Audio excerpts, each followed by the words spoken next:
Welcome back everyone to Dawn of War Central, and today we have got a massive Ask Me Anything breakdown straight from the developers of Dawn of War 4.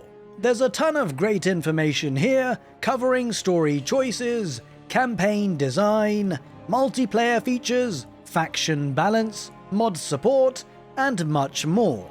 So let's jump right in. We are going to start with a question that immediately lit up the community about the inclusion of the lion in the story. As I'm sure that you are now aware, Lion L. Johnson will feature in Dawn of War 4. And as it happens, a lot of fans were curious why the team chose the lion over Guilliman. From a lore perspective, Guilliman might seem like the obvious pick, especially since Cronus is close to Ultramar and has a deep historical tie with the Ultramarines, Wordbearers, and even the Tau from the Tau Sept. The developers explained that after the Great Rift opened, Cronus became part of Segmentum Nihilus, which actually makes the lion a much more fitting choice in the current state of the galaxy. But beyond lore accuracy, this decision was also driven by design philosophy. Early on, the team agreed that if they were going to introduce another Space Marine chapter, they wanted to use one that hadn't already appeared extensively in past games. They wanted something familiar, but still fresh and exciting. And given the location and the fractured state of the Imperium, the Dark Angels made the most sense. From there, the discussion shifted into campaign design, with a question about what kinds of missions that we can expect across roughly 70 total campaign missions. Are they mostly objective-based, like capture this or defend that, or are they fully unique, scripted experiences? Well, the answer is actually a bit of both. While the game does feature around 70 missions across all campaigns, you won't see all of them in a single playthrough. Some missions are optional, others are mutually exclusive, depending on your choices, your commander, or which territories that you save. Most players will likely experience around 50 missions in a full run. Every mission will include scripted story elements and dialogue, but the structure will vary. Some are very linear and story heavy, introducing new units or mechanics, while others are much more open and skirmish-like, with several different mission types designed to keep things fresh. This naturally led into another follow-up question about Lion L. Johnson, this time focused on power scaling. Some fans pointed out that the developers once said Gabriel Angelos was too powerful to include as a playable commander, so why is the Lion allowed? The developers clarified that Lion L. Johnson is indeed extremely powerful, of course being a Primarch, which is exactly why that he is not playable as a standard commander. He appears only in very limited, special campaign moments. Those moments are intentionally overpowered and dramatic, but he is completely off the normal balance curve. Gabriel Angelos was excluded as a commander for similar balance reasons. So essentially, Lion L. Johnson is a rare special guest presence, not part of the core playable roster. Now before we move further, this is a perfect moment to pause real quick. If you're enjoying this breakdown so far, make sure to give the video a thumbs up. It genuinely helps support the channel, and I just want to say that I am incredibly thankful for all the support that you guys have been giving me. Alright, let's keep it rolling. With the second closed alpha testing coming up, one question focused on what the team has learned from the first alpha testing and whether any major changes were already made based on feedback. While they couldn't dive into specifics, the developers did say that the November playtest was extremely valuable. Players helped confirm what was working and clearly highlighted where improvements were needed. In total, the team now has a list of 200 features, tweaks, and improvements based on alpha feedback, internal testing, and external playtests. The good news is, most people agree on what needs work, which makes it of course much easier for the team to prioritize changes, and many of those improvements are already being worked on. Next up, there was a question about the number of multiplayer and skirmish maps at launch, as well as whether campaign maps might feature recurring locations, but from different perspectives. At launch, the game is of course planned to have over 70 missions across all campaigns, and at least 30 maps for skirmish and multiplayer.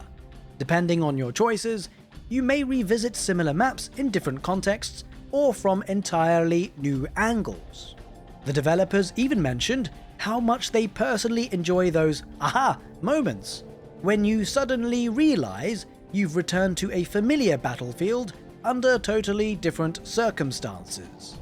Following that, someone asked about the possibility of a random faction option in skirmish and multiplayer, something for players who like to keep things unpredictable.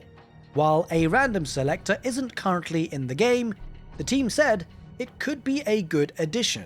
That being said, they emphasized that skirmish and multiplayer will feature extensive setup options with a wide range of parameters that you can tweak to keep matches fresh and challenging. Looking ahead at the future of the game, another question was asked whether Dawn of War 4 could eventually reach the massive faction count of Soulstorm, potentially bringing in Tau, Eldar, Tyranids, and the Imperial Guard. The developers said that while that would be amazing, it's still far too early to make promises. Right now, all the focus is on delivering the strongest possible launch experience.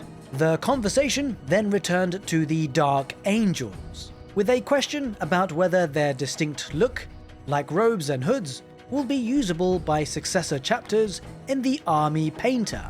The team confirmed that all units in the game, including the Dark Angels specific units, will be available in the Painter.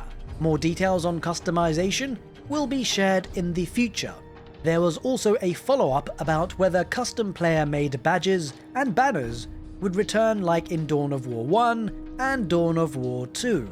Now, while they didn't give a full confirmation here, it's clearly something that the community is very invested in. Another question focused on weapon diversity within squads, and specifically whether mixed loadouts, like in the original Dawn of War, would return. The developers explained that it depends on the unit. Some upgrades change a fixed number of weapons in a squad, while others upgrade all weapons. This is closely modelled after the 10th edition tabletop rules. In addition, units often allow leaders like sergeants or nobs who bring their unique gear and upgrades. Now, from units to visuals, there was a question about whether squad animations, especially orc running animations, would be adjusted to avoid that synchronized marching band look. The developers confirmed that they are actively working to desync squad animations so that units feel more natural in motion, with the exception of Necrons, who are intentionally rigid and uniform. Another player asked about ranged impact effects, like stagger from gunfire or knockback from explosives.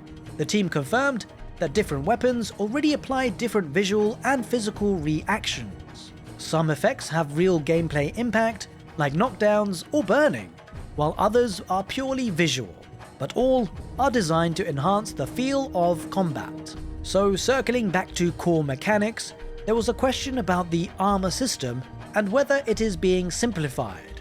The developers explained that each unit has both armor and armor protection. If your penetration equals or exceeds the enemy's armor, you deal full damage. Otherwise, damage is reduced by a percentage. There's also a defensive stat similar to invulnerable saves from the tabletop. On top of that, cover, explosives, flamers, and other weapon types all factor in. The system is deep, and feedback from the alpha showed that players want clearer stat breakdowns, which now the team is actively working on. Story balance came back into focus, with concerns about the Blood Ravens being overshadowed by the Dark Angels. The developers made it clear here, however, that the player choice is essential. In several campaigns, players can choose between Blood Ravens or the Dark Angels in missions. You can absolutely focus on Blood Ravens if that's your preference, and the game will support that path. On sub-factions, there was a question about whether variant factions would have unique mechanics or different commanders. It's been confirmed that the sub-factions will remain largely similar mechanically, but commanders will add depth through abilities and stratagems. Full asymmetry is reserved for the main factions, which already play very differently from one another.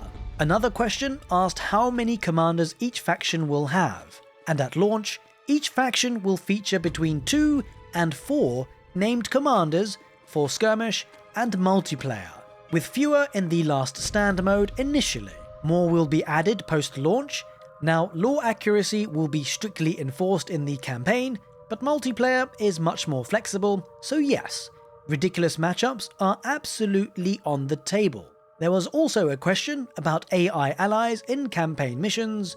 While not to the same depth as something like Red Alert, the developers confirmed that there will be missions featuring allied AI forces fighting alongside you. Now, this was not mentioned by the developers, but looking at all the trailers, I can imagine that these allied AI forces, it must be the Imperial Guard. In any case, customization also came up again with a question about customizable hotkeys, and the answer was simple and satisfying. They are actively being implemented right now. Another community question asked about platform support and Linux compatibility. The team confirmed that development and testing are actually focused on Windows only. However, since Iron Harvest runs well on Linux, there's a good chance that Dawn of War 4 might just also as well. But no official support is actually being promised. Now, there was also discussion about hero XP, leveling, and veterancy. Commanders gain XP just like other units, and have 10 levels of veterancy. Abilities themselves don't level up, but some are mutually exclusive, forcing tactical decision making. XP will be earned through many gameplay actions, not just killing, and surviving units naturally grow stronger over time. Then came the big one, modding and map support. The question was whether Dawn of War 4 would feature a map editor or modding tools like Warcraft 3 or Total War.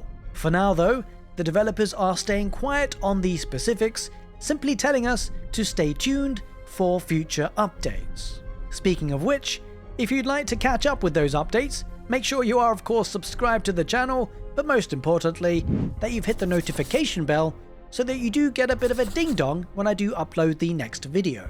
Now, to wrap things up, there was also a question about the Observer mode, replays, and ranked matchmaking. The developers officially confirmed that replay systems and the Observer mode are in development. They are not sure yet if these will be available at launch or shortly after, but they are absolutely coming. Now, with so much information having been covered by the developers of Dawn of War 4, I would love to know from you guys which bit of update has given you the most hope and promise for Dawn of War 4. Was it the fact that replays are coming? Was it the description of the campaigns? Let me know in the comment section below. But more importantly, one other thing is that, well, we are probably gonna have another Ask Me Anything session, or at least I hope we will. And if so, which one question would you love to ask the developers for next time? Also, of course, let me know in the comment section below. I have to say, today we've had a massive update on Dawn of War, lots of details shared by the developers, and well, this brings us to the end of this massive Ask Me Anything recap. Huge thanks again to Elliot and Jan Tayson from King Art Games for taking the time to answer all of these questions and give us such deep insight into Dawn of War 4. I would like to say, by the way, a very big thank you for everyone on the YouTube channel memberships and also the Twitch subscribers. Your extra support goes a long way to support me as a content creator. Thanks again, take care, and see you next time.